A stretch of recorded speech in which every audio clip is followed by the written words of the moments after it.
Claquete gravando. Olá, seja bem-vindo ao Pet no Sofá. Estamos aqui, eu, Liege, Cristina. Estamos aqui com os nossos especialistas caninos em sofá, o Leme. O Matias. O Matias tá aí Tá no aqui. canto. Molinha na sua participação especial, Molly aqui conosco. E temos aqui de novo o Dr. Rafael Outro Magdalinha. participante especial. Outro participante especial. O Rafa já esteve conosco num vídeo anterior sobre oftalmo, que é a especialidade dele, mas antes de ser oftalmo, o Rafa se especializou em cirurgia geral. Então ele fez residência em cirurgia, especialização e agora ele está aqui um pouco para falar para nós sobre a cirurgia veterinária. A gente sempre fica tentando saber qual que é a diferença aqui do que acontece num hospital veterinário, de um hospital humano. Tem diferença da cirurgia, de como que é a rotina? Bom, primeiro, obrigado pelo novo convite, né? Adoro estar aqui com vocês e esclarecendo para a população, para todo mundo, o mundo da veterinária, né? Bom, eu fui responsável pelo setor de cirurgia de um hospital universitário, então, basicamente, a rotina cirúrgica do hospital veterinário é muito parecida com a cirurgia humana. No setor de cirurgia, geralmente chegam as emergências e urgências, né, pra gente, que envolve uma série de condições clínicas que trazem um risco iminente à vida. E além de outras cirurgias eletivas, como desde uma castração, uma cirurgia oncológica, os mais diversos casos e tipos chegam pra gente. E quais os casos mais comuns que você atende? No hospital que eu trabalhava, os casos mais comuns eram os traumas, né? Atropelamentos, maus tratos, animais que caíam de grandes alturas, de prédios, de lajes, né? Então isso é uma coisa que a gente tem que conversar até para orientar bastante sobre isso. Sim. Então vamos começar a falar dos atropelamentos, dos atropelados, né? Quais são os animais mais suscetíveis a sofrerem atropelamento e quais os principais problemas que um atropelamento traz? Bem, basicamente os animais que sofrem mais atropelamento são os animais errantes, os animais de rua, que não têm dono, seguido por aqueles animais que têm dono, só que o tutor deixa eles dar uma voltinha para fazer xixi, cocô na vizinhança. Às vezes o animal está condicionado, ele sabe por onde andar, mas nesse meio tempo passa alguém mais desavisado, correndo com um automóvel e pode atropelar. Esses animais são os mais suscetíveis e além dos felinos caírem de grandes alturas. Sim. E o que a gente tem que tomar cuidado, né? Quando a gente vê um animal sendo atropelado, ou se você atropelar acidentalmente, tem algumas regras importantes. Então, o que é comum a gente observar inicialmente? Feridas abertas, né? Se caso o animal tiver alguma ferida aberta, alguma laceração de pele, como você pode colaborar? Pôr uma gaze estéreo, com um soro ou uma água filtrada e para proteger essa ferida. Evitar jogar pó de café, açúcar, qualquer outra substância. Protege se não tiver gás estéreo, algum tecido limpo, fazer essa proteção, tá? Geralmente, quando você vê um animal atropelado, eles têm fraturas e isso assusta bastante, né, os tutores ou quem resgata. Então, se o animal tiver uma fratura, o que você pode tentar fazer é fazer uma calha, colocar esse animal, esse membro, em alguma estrutura mais plana para evitar que fique dependurado, né? Isso pode promover dor. Se não tiver isso, você vai ter que procurar pegar um animal, colocando ele em decúbito no seu braço, né, evitando pegar pelas patas da frente, deixando o tronco. Decúbito é deitado, né? Deitadinho. Tentar pegar um animal assim, ó, dessa forma. Evitar pegar o animal assim. Evitar fazer assim, né? Isso, Tentar pegar o animal, deixar deitado, apoiado aqui, ó, com os membros. Porque se ele tiver alguma fratura, algum deslocamento ósseo, se você pega o animal pelos membros, esses fragmentos eles podem se deslocar mais e promover dor, hemorragia. Isso é muito ruim na veterinária, a gente não tem um serviço de SAMU. Não tem. Igual se existe na medicina humana. E não tem uma padronização de um resgate in loco. Então se você vai no SAMU, vai nos bombeiros, tem um padrão de como deve ser abordado o feito resgate. Colar cervical, prancha, malha térmica, não tem. Então você quer ajudar, protege as feridas e procure pegar dessa maneira, E né? se proteja também, porque às vezes o animal tá com dor. Ele pode morder. Exatamente, o animal com dor, evitar pôr a mão na boca, né? Então você só faça esse transporte, né? Quando chega no hospital veterinário, na clínica, o que é o comum? Seu animal tem uma fratura. O tutor, a pessoa fica desesperada com a fratura, achar que aquilo é emergência ou urgência, mas não é. No atendimento de admissão, o que a gente menos se preocupa na primeira abordagem é a fratura. Ela vai ser a terceira, a quarta coisa que a gente vai ver. O que preocupa são as feridas, as lesões que a gente não enxerga. Quais são?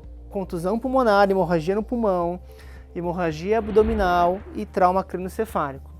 Só para ter uma noção, quando o animal tem um trauma pulmonar, ele pode se descompensar 3 dias depois do trauma. Então, o que é importante? O animal foi atropelado, ele saiu andando, está bem, não significa que ele está bem. Você tem que levar mesmo assim para o veterinário, porque ele pode estar no início de uma hemorragia pulmonar. E o quadro clínico, a gravidade se instala depois 2, 3 dias depois. Isso é muito frequente. Então, foi uma pancada mínima ou moderada, você tem que levar para o veterinário avaliar. Esse animal tem que ficar em observação. Nossa, bem importante você falar isso, que as pessoas não sabem. Não, as lesões que a gente não enxerga são as principais, né? Outra coisa que você pode mensurar gravidade na hora. Se o animal perde a consciência, trauma crânioencefálico, né? No SAMU e nos bombeiros existem estudos que mensuraram a maior causa de óbito no local do acidente, que é trauma crânioencefálico e trauma pulmonar, torácico, né? O trauma crânioencefálico e torácico são causa de óbito no local do acidente. Então, quando você leva o veterinário, é isso que ele vai ver primeiro. Por isso que a fratura pra gente não... É importante, mas a gente não... É importante, mas não é a causa mortes, né, principal. É frequente o doutor chegar e querer operar o membro rapidamente. Não vai esperar passar o risco e avaliação torácica, abdominal e encefálica para depois fazer o atendimento ortopédico. É importante até para a gente entender, né, quais os procedimentos e por que o animal que fraturou não está sendo operado imediatamente. Que às vezes a gente acha que o veterinário não sabe, não operou na hora, por isso que meu cachorro... Eu tenho uma história trágica, assim. Estava um dia atendendo, chegou um gato, caiu do 8º andar. Ele chegou bem na clínica, normal, andando, alerta. E aí a orientação foi internar e fazer raio-x seriados para ver trauma torácico e avaliar o abdômen. O tutor não quis, porque julgou que estava bem, levou para casa. Ele voltou 3 dias depois, com falta de ar, dispneico e veio a óbito por contusão pulmonar. Então, esse problema de atropelamento é o mesmo que a gente encontra em quedas, né? Sim. De gatos que caem de altura. Os gatos geralmente eles são atropelados? São, mas os traumas em gatos geralmente são quedas de grandes alturas, de árvores, em prédios, né? Quem mora em apartamento tem gato geralmente, e gato gosta de ficar no parapeito, um dia ele escorrega e cai. Então é importante o quê? Telar a casa. Telar com a telinha pequena, gente. Eu tenho uma experiência trágica, todo mundo sabe que uma vez eu tive um filhotinho, o Og, que cresceu tudo. O Dr. Rafael operou o Og, uma cirurgia aí que ele tinha na boca e tal. E ele já era um filhotão. A minha casa, eu moro num apartamento no 4º andar, ele era telado, é telado, só que um pedacinho da tela que ia pro vizinho estava aberta. E ele passou por ali e ele caiu. E ele caiu de uma altura de 4 andares e ele sofreu uma contusão pulmonar e um trauma crânioencefálico e ele acabou vindo a óbito por conta disso. Não deu nem tempo da gente entrar em cirurgia. Então, assim, só quem passou e a gente que é veterinário que pega isso sempre na nossa mão sabe o quanto é sofrido para o animal e para o tutor. Então, por favor, telem suas casas, seus apartamentos. Não é porque, mas meu gato não vai muito, mas às vezes uma vez que ele vai, pode acontecer. Pode ser fatal, né? Pode ser fatal. E outra coisa também, os traumas que a gente observa, além de atropelamentos, os cães, as quedas de grandes alturas, interações, briga entre animais. Então é muito comum você ter um Pinscher e um Rottweiler, por exemplo. Eles são amigos, eles brincam, só que um dia eles vão discutir pelo ossinho. E aí acontecem essas brigas, é claro que o animal maior sempre leva vantagem. Então, quando você tem animais de portes diferentes, com temperamentos diferentes, tem que tomar um cuidado grande com isso, né? Tem que fazer um manejo, por mais que eles se deem bem, alimentar em momentos e horas diferentes, brinquedos diferentes, porque um dia eles podem brigar e também geralmente as lesões mais frequentes nas interações são traumas na região cervical. O cão ele pega o pescoço, ele secciona a jugular, a carótida, que são vasos importantes, ele pode fazer fratura da cervical e também pega na região torácica, perfurando o tórax, né, fraturando costelas. Eu tenho outro caso, só quando hoje é dia das histórias trágicas. De também uma colega minha, uma amiga minha que tinha uma boxer e um poodle pequenininho. E eles se davam bem, conviviam, mas numa dessas de que não tinha ninguém em casa, ela entrou no cio e ele lá em cima dela, né? E uma hora ela encheu o saco, porque meu corpo, minhas regras, e deu uma nele e foi uma perfuração de tórax e quando chegaram em casa ele já tinha E às vezes é só um presta atenção, Não, mas mas só que o tamanho do animal, né, desproporcional. pro pequenininho pode Exato. ser fatal, né, É. a briga, né, e então, porque a gente viu recentemente, né, essas rinhas de cães que a gente viu os animais todos machucados, na face principalmente, então tem outros riscos, né, que a gente tem que se preocupar. As lacerações, as perfurações e outra coisa. As interações entre os animais, no caso dessas rinhas, promoveram feridas nesses animais, eu digo feridas cutâneas musculares muito graves.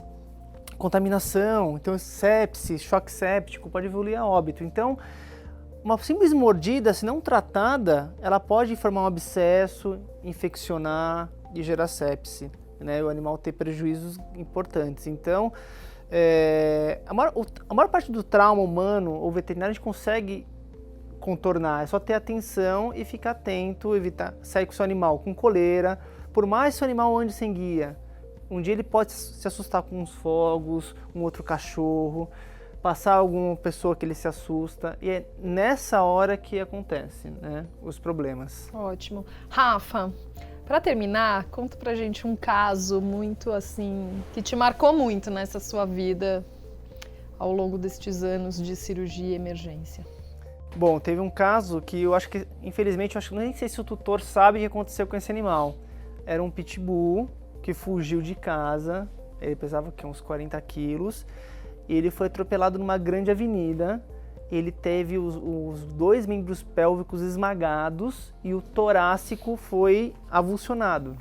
Avulsionar avulsionado, foi arrancado pelo trauma, ele chegou pendurado. E ele perdeu muito sangue, ele chegou em choque. Uma pessoa que passava, pôs no carro, levou. E quando a gente chegou, a gente teria que amputar 3 membros do animal, né?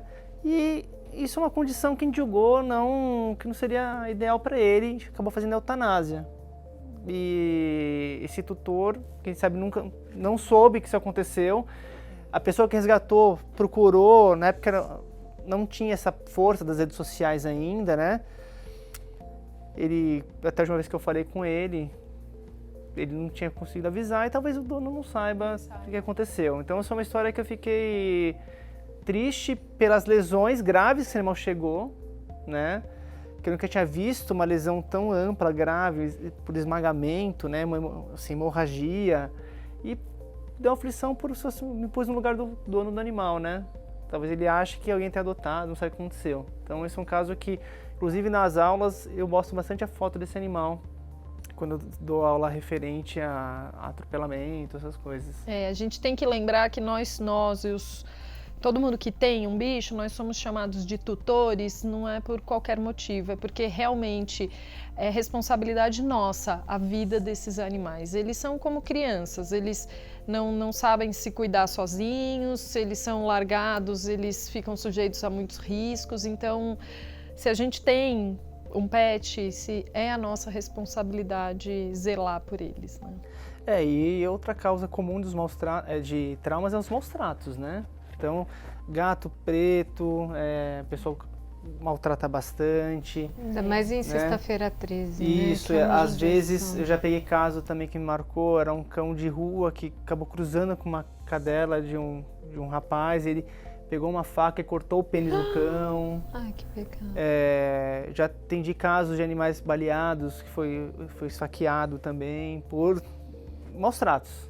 Gente, sobre maus tratos a gente tem um vídeo, o link tá aqui, assistam, é muito importante também, é um tema essencial. Bom, obrigada de Imagina, novo, Rafa. eu agradeço. Sempre bom ouvir mais agradeço. essas histórias e aprender um pouco mais com você. Não, imagina. Obrigada. Se precisar é só chamar que estarei aí. A gente chama. Tá bom? E até a próxima, pessoal. Beijo, gente. Tchau, tchau.